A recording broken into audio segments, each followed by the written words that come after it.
here's my recommendation when it comes to Q4.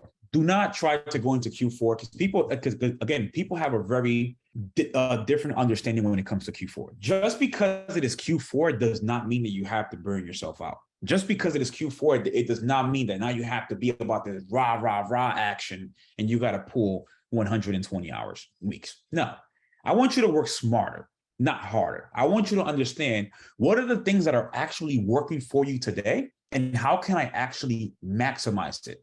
Whatever's working for you today, instead of you looking for another strategy, just put more effort into what's working. And not just when it comes to training, but when it comes to everything in your life.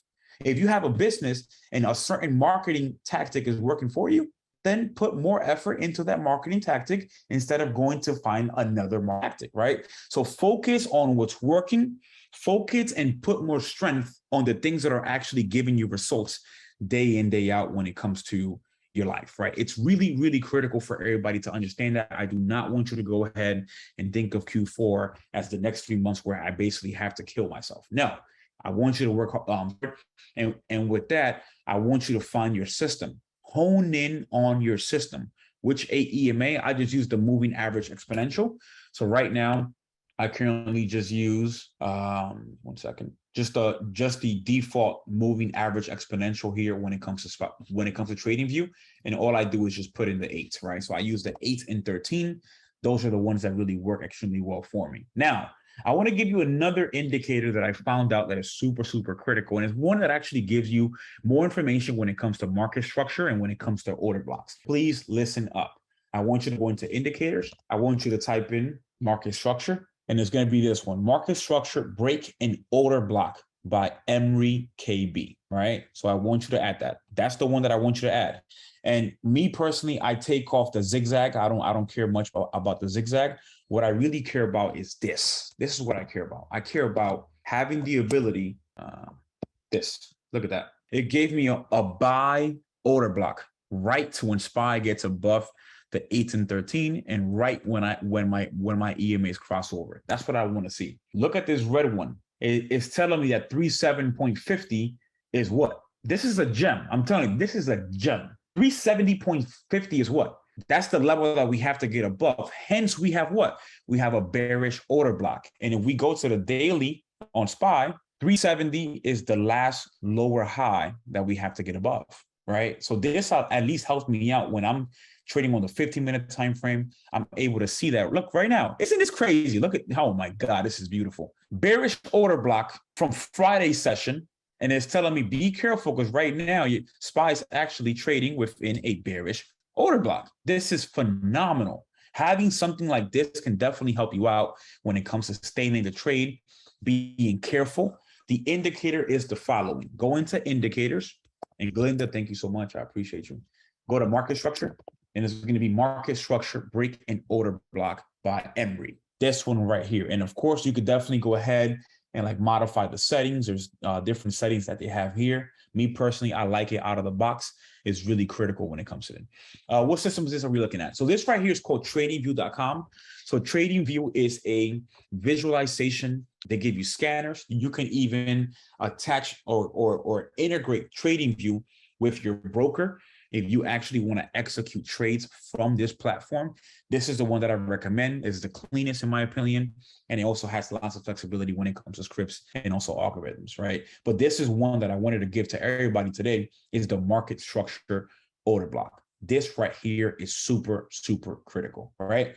So now what I want to do is just quickly shift and we will come back to stocks, but I want to go ahead and shift over to crypto, right? We keep talking about crypto, and honestly, we are at a great time to buy, in my opinion, when it comes to crypto. Can we have explain what this order block is? Okay, so what is order block? So order block, what an order block essentially is this. When banks want to buy a substantial amount of money of a certain stock, let's say I'm JP Morgan Chase, and I want to go ahead and buy $50 million of SPY. I'm not going to buy $50 million of SPY in one shot. I'm going to break it into chunks. So let's say, for example, I want to sell BTC 20 million here. I want to sell another 20 million here. And then when price comes back here, I want to sell another 20 million. So basically it's different chunks of orders that I'm putting in whenever price comes back to this area, right? And banks do that all the time.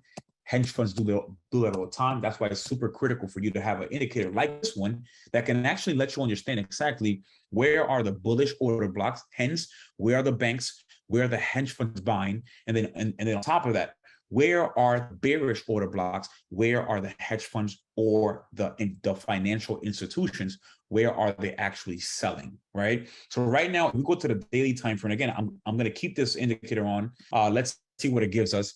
It's basically letting us know, and again, this is the notes that I have here from last week. It's letting us know that anywhere from 24 to 25,000 when it comes to Bitcoin, we have a bearish order block, right?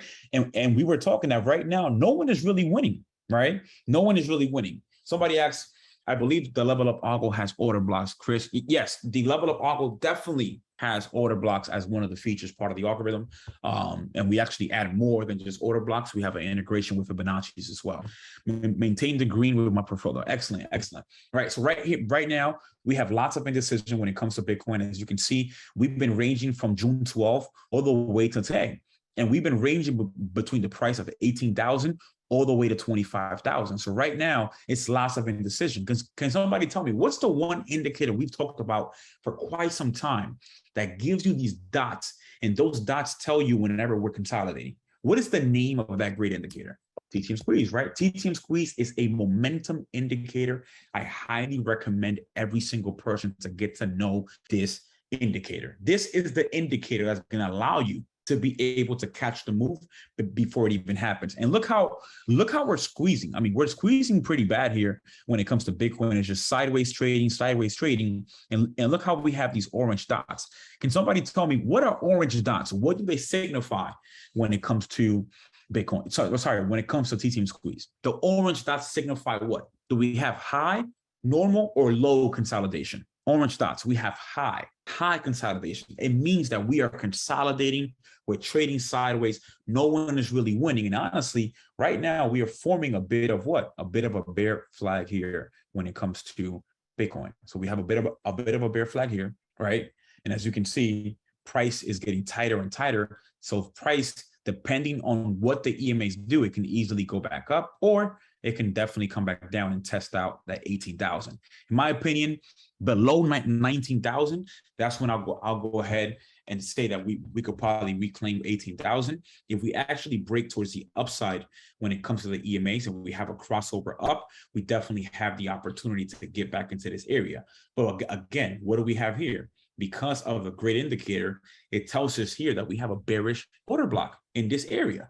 So what you can do, and what I recommend you to do, is to actually plot it out the entire way, where now you have this something like this, where now you understand that this entire area is actually a bearish order block. All right. Let's see, green dots. Yeah, so green dots on the TTM squeeze means that we're trending. And actually, I'll go ahead and do a quick recap of what the TTM squeeze dots actually mean. So again, TTM squeeze is a momentum indicator. It tells you what is the current trend. It can help you out by just looking at the bars and just looking at the dots, what it is. So let's just go ahead and walk through it. So green means what? What does green mean when it comes to the TTM squeeze? So it means trending, right? Bullish momentum, right? We are not trading sideways. We are not consolidating.